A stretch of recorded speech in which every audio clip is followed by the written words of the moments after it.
Alright folks, grab your blankets and brace for a trek through a world where being a Spartan sounds epic but feels like a dusty punch to the gut.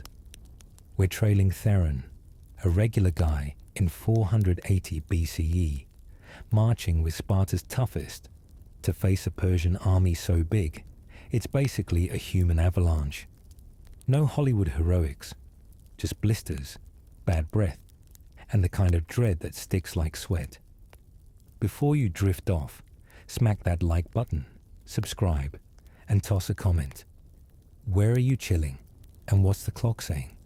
I love knowing who's snoozing along. Now dim the lights, and let's march into this ancient mess. Night 1. The march begins.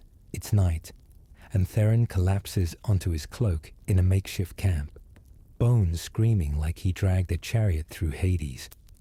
His bed is a dirt patch near a smouldering fire, his wool cloak more grit than comfort, reeking of sweat, dust, and despair. The air's thick with pine sap, smoke, and the sour tang of unwashed hoplites, their gear clanking as they settle. Crickets chirp like they're laughing, and the distant Malian Gulf murmurs of the Persian horde creeping closer.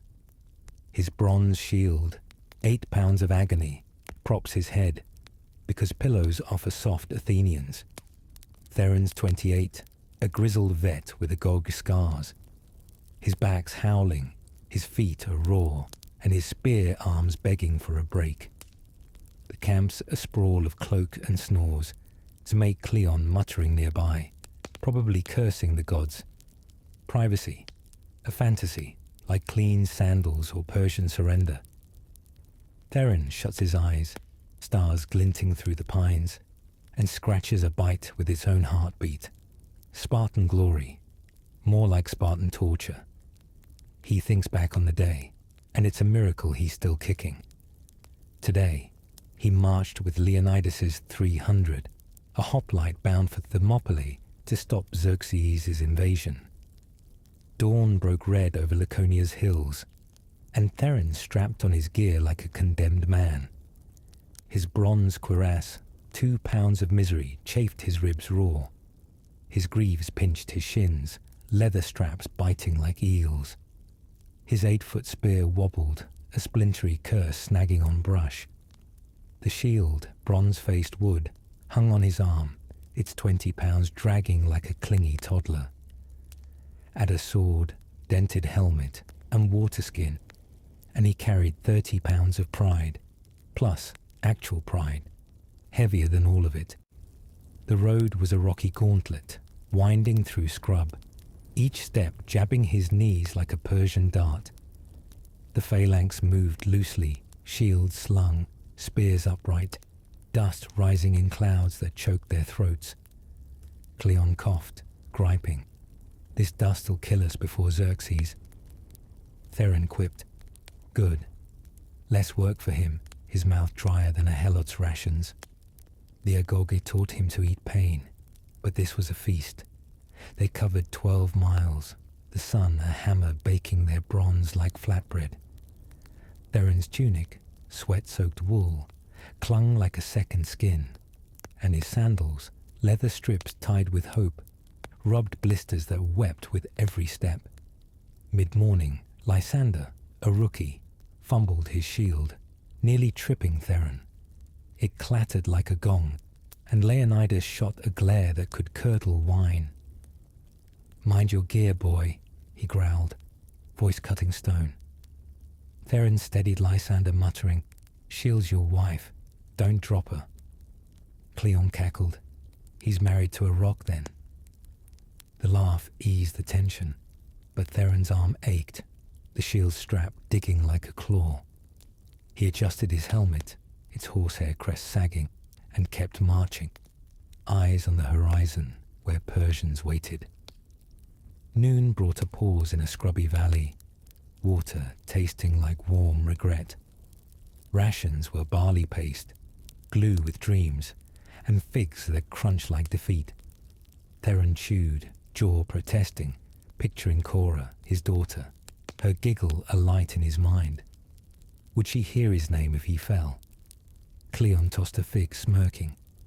Eat, or the Persians will steal it. Theron caught it, muttering, "They can have it." His stomach growled louder than his pride, the grit sticking to his teeth. He sipped from his water skin. The leather cracked, and watched Leonidas confer with allies, Arcadians, Thespians, his red cloak a beacon. The afternoon march climbed into hills, rocks rolling underfoot. Theron's blisters split, each step a betrayal, but he kept pace, eyes on Leonidas's back. The king marched like he was born with a spear, unflinching. Whispers of Persians, millions some said, floated, but Theron focused on his feet, one in front of the other. The agoge burned doubt out of him, or so he hoped. A vulture circled above, and Cleon muttered, "Bad omen." Theron shrugged. "It's just hungry." But his gut twisted, the gulf's shimmer a distant threat. Dusk brought camp in a pine grove, no tents, just cloaks on dirt. Theron gathered wood, hands scraped by branches, and the fire spat as pine needles burned. Leonidas paced, eyes scanning the horizon, his silence heavier than Theron's shield. They ate by firelight, the barley pace worse cold, and Cleon joked, "This is why we fight, better food in the underworld." Theron snorted, thinking of Elpis's olive bread, warm and soft, a world away. He lay back, ground hard, stars bright.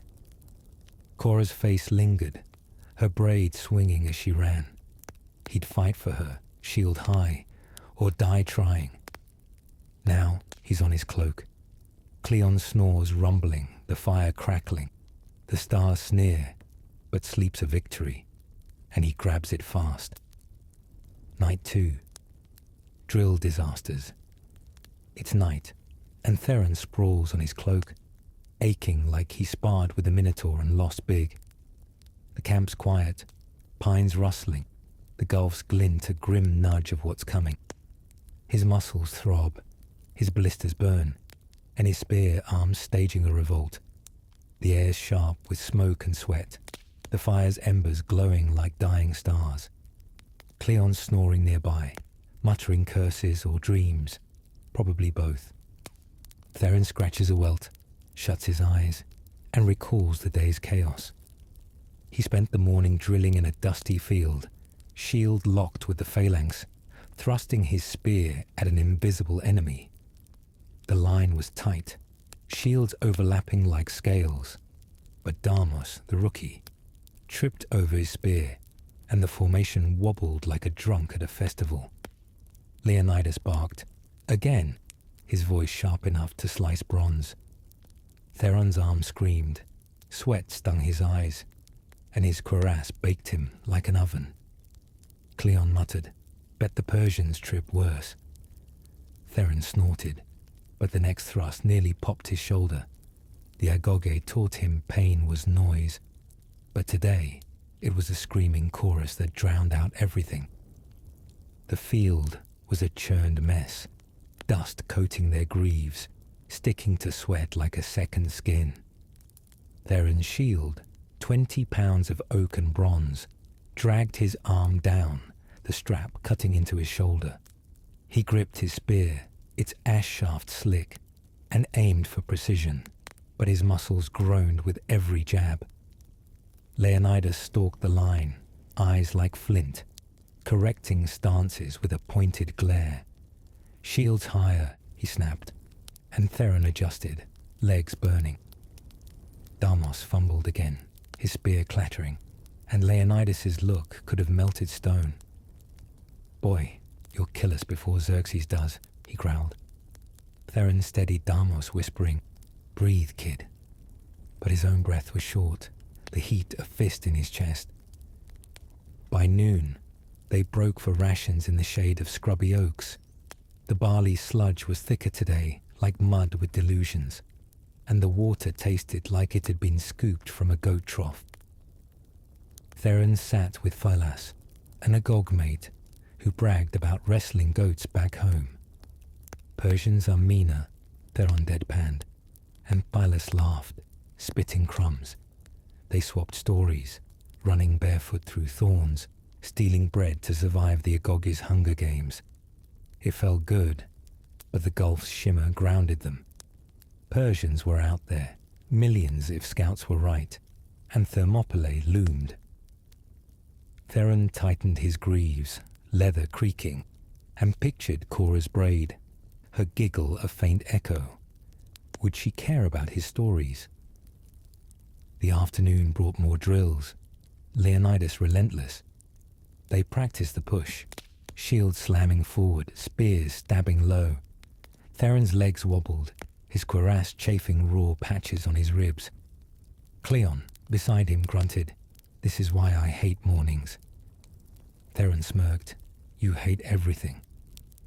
A misstep sent Theron's spear grazing Cleon's shield, and Cleon yelped, "Watch it, you ox!" The men laughed, but Leonidas's glare silenced them. "Focus, or you're Persian fodder," he said. And Theron swallowed, shield high. The phalanx reformed, tighter, and they drilled until the sun dipped, shadows stretching like omens. Now, he's on his cloak, the fire dim, Cleon mumbling. The night's cool, and sleep's a thief, snatching him quick. Night 3. Syssitia shenanigans. It's night, and Theron's toes, collapsing onto his cloak by a fading fire. The camp's a low hum, the Gulf whispering doom like it's got a vendetta. His body's a map of aches, shoulders knotted, feet throbbing, eyes sore from smoke. The air's heavy with pine and the rank tang of men who haven't bathed since Sparta. Cleon's snores rumble, his dreams probably as loud as his mouth. Theron rubs his eyes and thinks back on the day.